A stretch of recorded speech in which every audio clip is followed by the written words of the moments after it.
Hello दोस्तों, जैसा कि कल मैंने अपनी वीडियो में बताया था कि मैं एक नया टॉपिक शुरू करने जा रहा हूं जिसका नाम है शुद्ध शब्द अर्थात शुद्ध वर्तनी।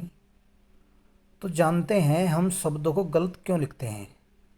हम ना जाने में बहुत से शब्द गलत लिखते रहते हैं और जब भी लिखते हैं हमें लगता है कि हमने बिल्कुल ये शब्द शुद्ध लिखा है।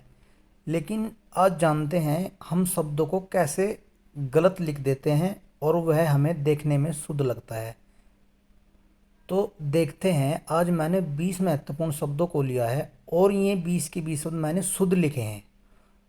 तो आप केवल इन 20 शब्द को देखें और देखने के बाद यह अंदाज़ा लगाएं कि आखिरकार हम क्या गलती करते हैं। तो आइए शुरू करते हैं। सबसे पहला शब्द मैंने लिया है कालिदास। कालिदास में हम गलती करते हैं, लय पे हम बड़ी मात्रा दे देते हैं अर्थात कालिदास बना देते हैं।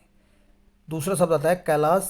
कैलाश में हम गलती करते हैं और हम स की जगह बड़ा स दे देते हैं। उज्ज्वल ये शुद्ध शब्द है। उपयुक्त हम उपरोक्त लिख देते हैं। उम्र उम्र का हम उमर लिख देते हैं। ऊषा ऊषा में हम दीर्घ ऊ लगाकर गलती कर देते हैं। और उधर्व उधर्व में हम लघु ऊ लगा देते हैं जो कि गलत है। ऊर्मी का अर्थ लहर होता है, ये बिल्कुल सही लिखा हुआ है। श्रृंखला बिल्कुल सही लिखा हुआ है। तो दोस्तों ठीक इसी क्रम में कालिंदी बिल्कुल सही लिखा हुआ है। तो ये कुछ शब्द थे, लगभग ये 10 शब्द थे जो मैंने लिखे हुए हैं। ठीक इसी क्रम में आगे बढ़ें। हम आगे बढ़ते हैं और आगे बढ़ने पे देखते हैं, आगे बढ़ते हैं और देखते हैं कवियत्री, जो कि परीक्षा की दृष्टि से अति महत्वपूर्ण माना जाता है क्योंकि कई बार हम कवियत्री लिखने के लिए कवि बना देते हैं जो कि गलत है। ऐतिहासिक काफ़ी महत्वपूर्ण शब्द है। अंजलि में हम लय पर बड़ी मात्रा दे देते हैं। अंताक्षरी हम शब्दों को बिल्कुल डायरेक्ट लिख देते हैं जो कि गलत होता है। आविष्कार सही शब्द होता है, हम लिख देते हैं आविष्कार। अपराहन बिल्कुल सही शब्द है।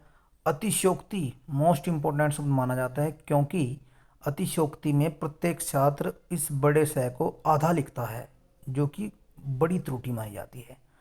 अनानास अनानास ये शुद्ध शब्द लिखा हुआ है लेकिन हम क्या लिखते हैं, अन्न बना देते हैं। अन्न प्लस नास अर्थात अननास बना देते हैं जो कि गलत है, जबकि शुद्ध शब्द ये रहा। आशीर्वाद काफ़ी त्रुटि में देखने को मिलता है क्योंकि कई बार आसी हम बड़ी ई की मात्रा के पास ही रै की मात्रा लगा देते हैं जो कि गलत माना जाता है। अभयारण्य होता है, आधे लिखने के लिए आप इसे अभयारण्य लिख देते हैं। तो दोस्तों ये 20 शब्द थे जो मैंने देने का प्रयास किया है, आप इन्हें देखना ना भूलें। धन्यवाद।